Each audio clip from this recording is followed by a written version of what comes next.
Hi, everyone, and welcome to the Wealth Clock with Steven Weinstock. I've been investing in real estate for over 20 years, started with single family homes, now moved on to multifamily properties and launching my own real estate investment fund.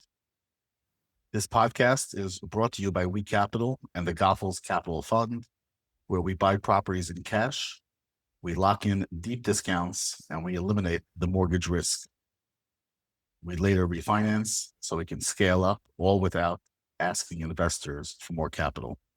This show is not about me. It's about operators, founders, closers, other producers, other leaders in the business industry. Today, I'm sitting down with David Hochberg, a strategic advisor to founders and business leaders who've built companies they once dreamed of, but quietly realized those companies no longer reflect who they've become. David brings more than 25 years experience at the intersection of psychology and business strategy, helping clients find and fix misalignments at the root. His work is sharp, personalized, and designed to help leaders make bold, clear decisions with integrity. We're going to get into some deep waters today: intuition, identity goals, and the emotional side of money. David, thank you very much for joining. Honor and a pleasure, Stephen. Thanks for having me. Okay, we're going to go right into it. I have a question for you. When you deal with a founder who says to you, I no longer trust my gut, what do you tell them? Oh, that's a great question because it leads into one of my favorite topics, which is intuition.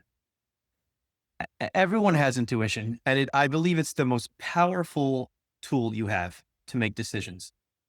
And I'm going to say it's going to sound like a far-fetched guarantee, but I will stand behind it and I will challenge anyone who disagrees. It gives you the absolute best decision 100% of the time, not 99% of the time. Once you can identify your intuition, once you can identify your gut, once you can learn to trust it, it gives you the best decision 100% of the time. It can't predict the future. No decision can.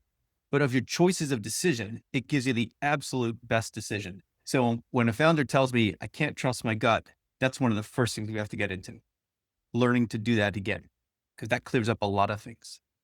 Do you think intuition is something we're born with or something we're able to learn or relearn? I think we're all born with it. And again, there are many different definitions of intuition. The one I use is intuition is the sum total of all the information in your head, everything you've learned, experienced, heard, read, knowledge you picked up everywhere, brought to bear in one moment on the particular challenge that you have in front of you. That's how I understand intuition. So everybody's got that. The problem is the intuitive voice gets lost. It gets lost. I give this analogy. Imagine a giant conference table, right? 50 people around the conference table, and you're sitting at the head. And your intuition is sitting immediately to your right. You have a question. Should I go into this partnership with this person? Should I hire one new employee? Should I go forward with this project? Your intuition quietly answers that question. And then everyone around this giant table, all 50 people, start yelling at you. This one was the voice of that time that you jumped the gun on a decision and it came back to bite you and it's screaming at you, don't do it. And this one is the voice of your fear of being afraid that, this is going to fail. And this one is the voice of the excitement that loves every shiny new item and says, let's go. And that one's screaming, and they're all screaming very loudly. And your intuitive voice, which is quiet, you can't hear it over the noise. You just can't hear it. So everyone has intuition, but what winds up happening is most people don't know how to identify that voice over all the others because it's the quietest one. Most founders pride themselves on being either analytical and decisive. Where does intuition fit into that picture? It's a good question. I think you talk to people, you ask someone, how do you make a decision? So most people will say, you make a list of the pros and cons. But when you actually talk to people about it, it doesn't leave them more confident about their decision. They're either making a list of pros and cons because they're trying to reinforce what their intuition already knows, or they're just as confused after they write the list. And if that doesn't work, then they go find the next support for one of the sides of one of the directions they're thinking about. People who are analytical are simply taking what I believe is their intuitive answer and then applying analysis, and they will come to the exact same conclusion. That's why I really stand behind it. That once you identify and can use your intuition, it gives you the best decision 100% of the time. Now, just a key point about that. Intuition can't give you information you don't know. If you put me in the cockpit of a fighter jet and said, fly the plane, my intuition would say, I don't have enough information. I can't intuitively fly a plane if I don't have the information. But my intuition is wise enough to tell me you need more information to answer the question. So you never have to worry that your intuition is taking you in the wrong direction. If it doesn't have enough information to answer the question, it will tell you that.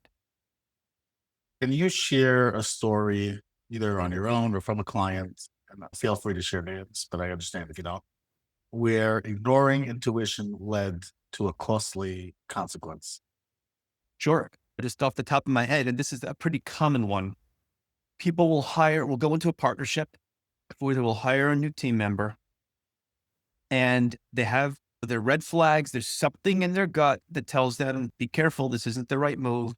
They go ahead, they ignore it, they do it anyway, and they discover 3 months, 6 months, or even 2 weeks later that this hire absolutely made a mess of things. And it's much more difficult for them to get out of it the longer they push off that decision, the more difficult it is to extricate themselves from it. So that's a common one. The wrong hire, the wrong partnership that you knew wasn't right for you, but you did it anyway. A lot of people assume that once you have money, everything else gets easier. What have you seen in practice in your dealings with company founders, successful business owners? Money makes you more of who you are. If you are a very giving, kind person, you're going to use your money in a very kind and giving way. If you are a very self-centered, narcissistic person, you're going to use your money in a very self-centered way. And money simply amplifies your identity of who you are. And money is simply options. So you have more options. You do more of who you are, but it doesn't change who you are. What are some of the hidden beliefs about money that keep founders stuck in their position? So a common one is just the belief. I would say it has less to do with money and more to do with just the concept of being successful in the way that they want to be successful. And this is actually an interesting thing. If you ask somebody, do you want to win the lottery? So everyone's knee-jerk reaction is yes. But very few people will actually sit down, think about that question, and really envision what their life is going to look like if they won the lottery. And what you'll find is it brings its own set of stress, its own set of challenge, and its own set of all kinds of demons you didn't even know you had. Because our relationship with money is really like everything else in life. It's determined very early on. Our experiences, what we learned, what we saw, and what we went through in regarding money. And then that doesn't necessarily change just because you now have a lot of it. So I think our beliefs are set very early on, and then it takes work to change them. They're changeable, but it takes work and it takes awareness of recognizing that you're going to be who you are. So you may have a lot of money, but you're going to be who you are. And if you want to change your relationship with money, you have to change the way you view it. David, I'm going to ask you some personal questions here. Obviously, I'm not going to ask your social security number or your current net worth, but what's a belief that you held earlier in your career that you've had to unlearn? So my background's in the world of psychology and therapy, and I always wanted to own a mental health clinic. And I went through a lot of the motions, and I leased office space, I hired staff, I hired clinicians, I was building it, but I kept finding myself getting stuck at a certain point because it wasn't something that I really wanted to do. So what I personally found is I would build things to a certain point and then I would stop. So that was one interesting belief I had to unlearn, that recognized that what you really want to build and your greatest success financially and in every other way is going to come when you are completely aligned with what you believe and what you're actually doing. People get stuck when what we think we should be doing isn't lining up with what we're actually doing. Another one I found is if for me, it needs to flow. The money needs to flow, the sales need to flow, the contacts need to flow, the project needs to flow. And if I am bumping up against something and it's not flowing, I find that I have to take a giant step back and really look at what I'm doing, because there's something I'm doing which is not. I'm stopping myself in somewhere along the road. I'm pulling over on the side of the road at some point, and I have to figure out exactly where that is and what that is. But I've noticed that the concept of it flowing is very important for me. In your business, you are speaking with successful people for the most part. And when you deal with successful people, they typically assume or they think that they're the smartest person in the room. What are some of the challenges you have when you speak to these people to get them to be more honest about some of their mistakes? I find that I tried people who believe they have all the answers. I try to discourage them from working with me. I tell them that if you believe the answers and you want to continue doing this and you want to keep going in this direction, go right ahead. But we're talking because it's not working. We're talking because you're bumping up against something, and you might not even know what it is, but you're bumping up against something. I highlight the disconnects. I highlight the misalignment. I highlight what they're doing that reflects something's going on. One of the things that I tell founders, just you're circling a move for 2 months now. If you knew what to do and you believed what you were doing was the right thing, you would have acted a long time ago. You've been doing it your whole life. You've been doing it with every other stage of your business. Why are you stuck now? I highlight the disconnect between what they're telling me and what they're doing. That's probably the most powerful tool. You ever find that you have a client who I guess they already agree with what you're telling them, but they just need to hear it out loud and maybe from somebody else? Just to give an example, I need to lose weight. And obviously I know I need to eat right and exercise, etc. Now, if I were to go out and hire a nutritionist, I feel that the only reason I'm going to be listening to that person is because I'm spending money and I'm paying for this advice. So therefore, I'm going to take the advice because I'm shelling out $75 or $150 a visit just for them to tell me, eat less pizza and eat your broccoli. You ever find that you're really just almost like the inner angel for these people, and you're really just telling them what they already know? Or are you really telling them something totally new where they totally didn't realize what was going on? And you highlighted something that is so refreshing to them that they're going to take your advice, etc.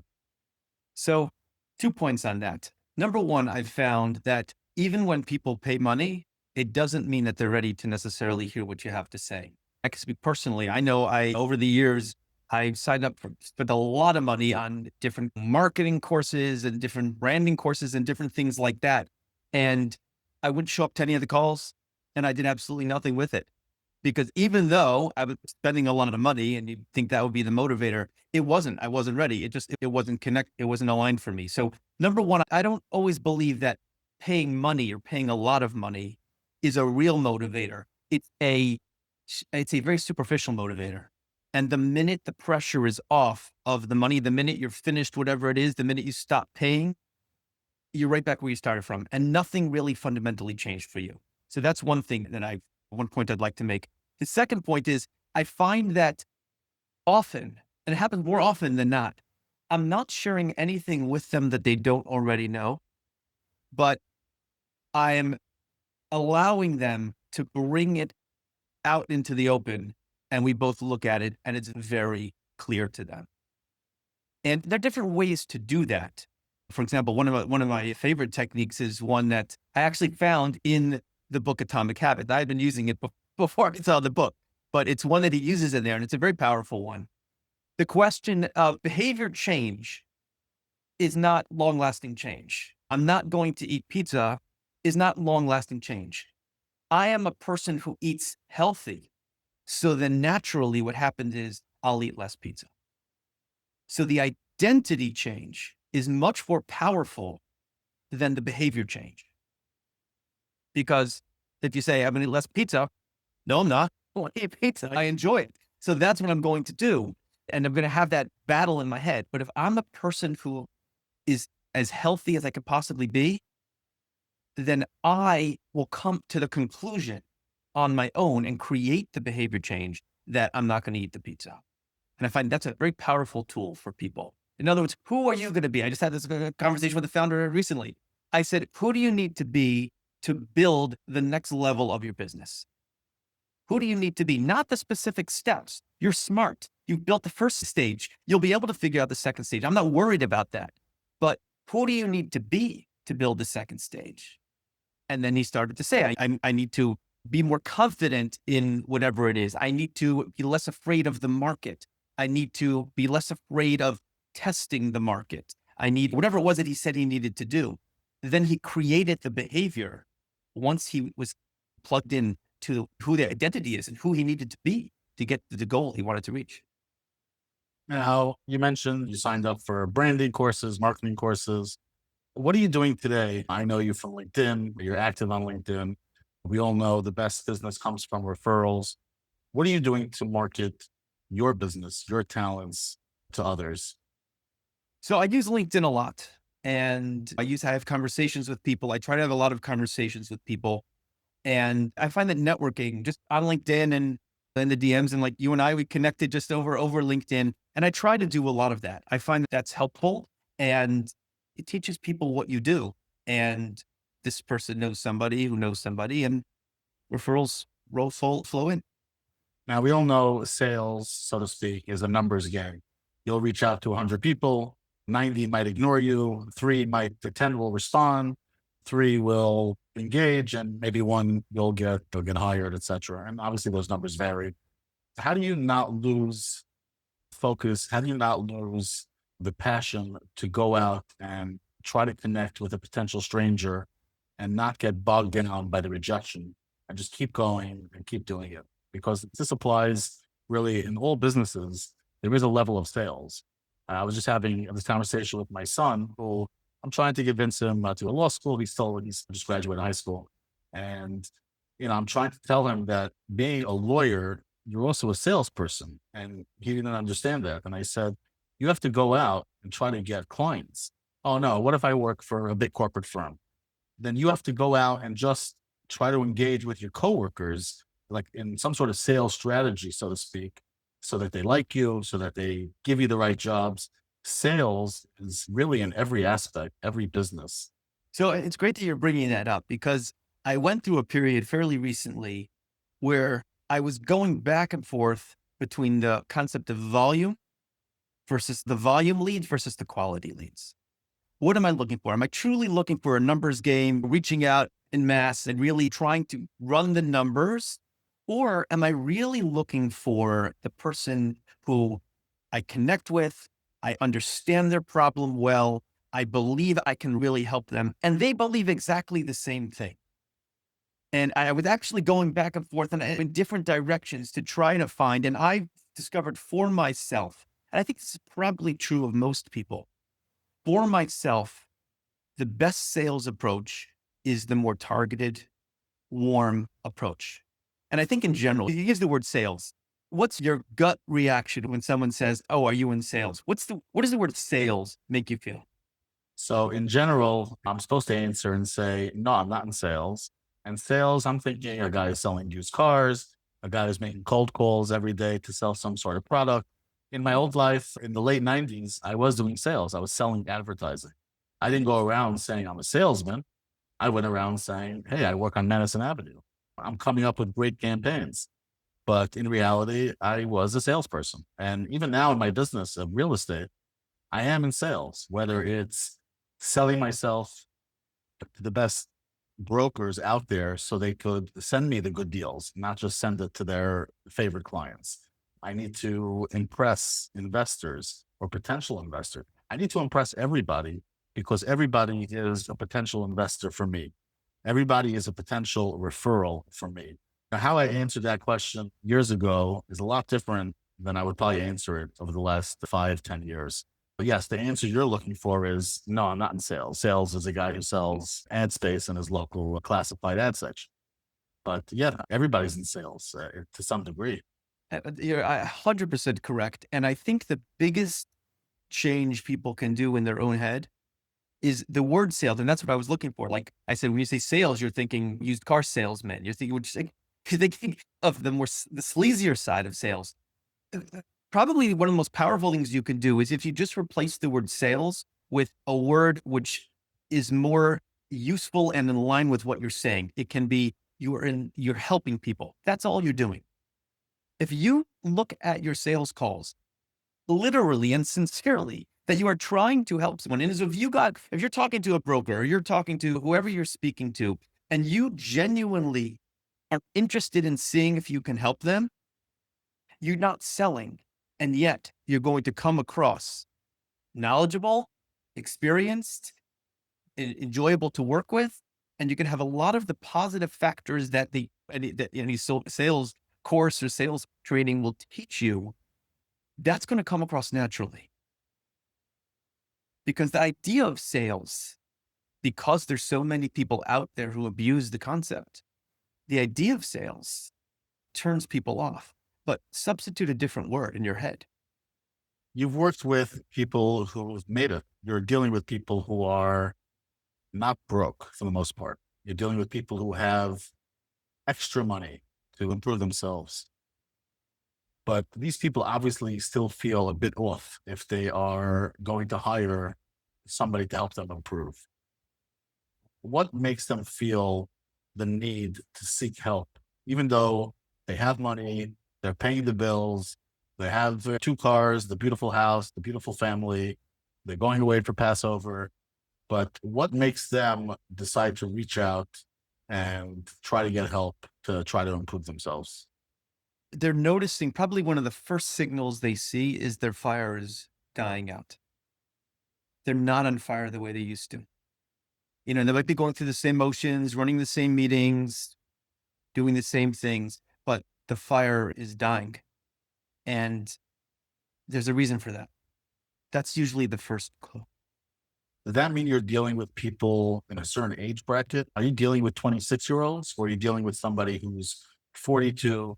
They've been successful for a number of years. I'm dealing with people age 35 and up generally. See, someone who's in their 20s is still on fire and they're naturally on fire. They're just naturally on fire. And they're also new in the building process of what they're building.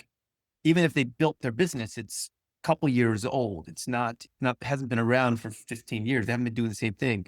And therefore what winds up happening is they have a natural fire. So they get up every morning, they're ready to go.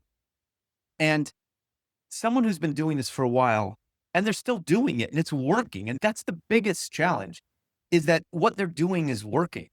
It isn't that the business is failing. The business is working, but something has changed with them. They're less interested. Something about it is just the fire's going out. So it's not just a function of time. It's a function of misalignment. But nobody sees that. See, that's the conversation that all they see is the fire's going out. All they see is that they have the same decision. They're circling the same decision. Their team says, are we moving on this or not? And they're saying, we're doing strategic due diligence here. That's what they see. And that's why they come to me. But what's really going on is something almost always much deeper than that. And that's the first question I asked them. I said, why are you circling on this decision? You've made 100 other decisions more complex than this one. Why are you circling this one? And that's where the conversation begins. Yeah, in real estate, we call that analysis paralysis. We're just gun shy. Maybe they had some rough patches and they're just afraid to move on to the next level or to chase another deal.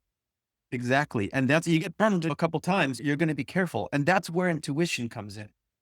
Because your intuition will say to you, this deal is a solid deal. I can be afraid of doing it, but that doesn't change my intuitive analysis of this, that this is a solid deal. Why do certain goals that once excited us sometimes start to feel irrelevant or even a burden? We change. That's just the answer. We change. What was important to us in the past might not be as important. New things become more important. And our goals, just chart that through life. We change. And that's usually what happens. The goal usually doesn't change. We're the ones who change. You work with successful people for the most part. What kind of goals do they secretly regret chasing? I like that question. A goal that they secretly regret chasing. So I'm going to have to think about that one. A goal that they secretly regret chasing. I think a lot of what their regret is, they knew it was the wrong decision. And that can be different things. They knew it was the wrong move. They knew they shouldn't have opened up a branch in this particular city. They knew those things and they regret doing it. But in terms of a theme of a goal, I have to think about that one. Yeah. Yeah.